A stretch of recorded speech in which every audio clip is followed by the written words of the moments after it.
Hi, and welcome to the AJ Way. In college football, there are two conferences that contradict each other completely. The Big Ten is a conference made up of 12 teams, and the Big 12 is a conference made up of 10 teams.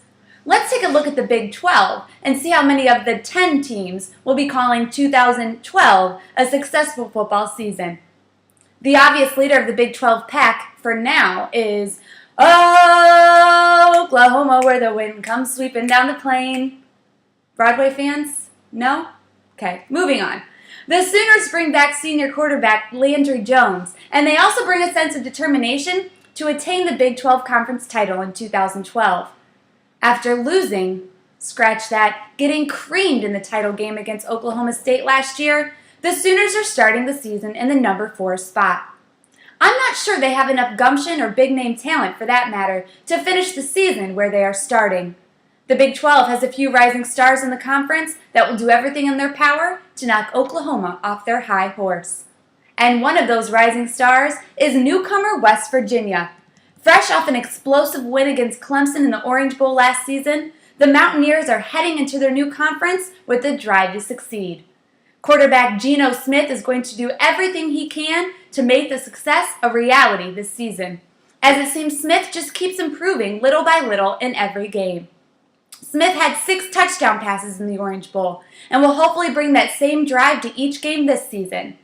The Big 12 is a great fit for the Mountaineers, and I see them taking over in the conference as quickly as Chad Johnson's marriage ended. Too soon? Sorry, Chad. I'd like to take a quick second to talk about Baylor. Baylor was good because of Robert Griffin III. Though they have been improving the past few years, that success came with the name RG3 behind it.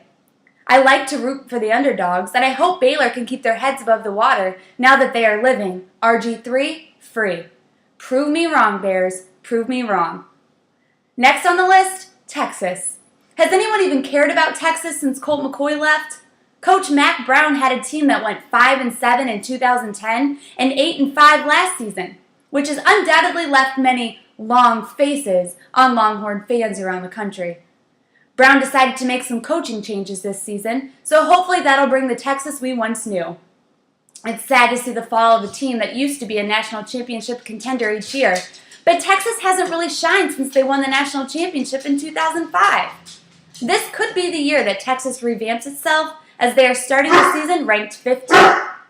Change is good, right? I think I've heard that before.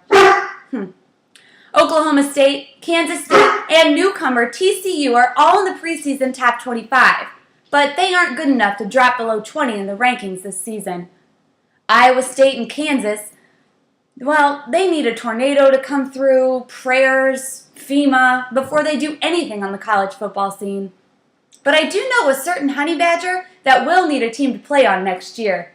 Jump on that, Kansas. Maybe Matthew could do for you what RG3 did for Baylor, and you guys can be rock chalk jayhawking it to the top in no time. To wrap things up, Oklahoma and West Virginia are the clear favorites in the Big 12 this year. We will get to see the Sooners and Mountaineers play on November 17th.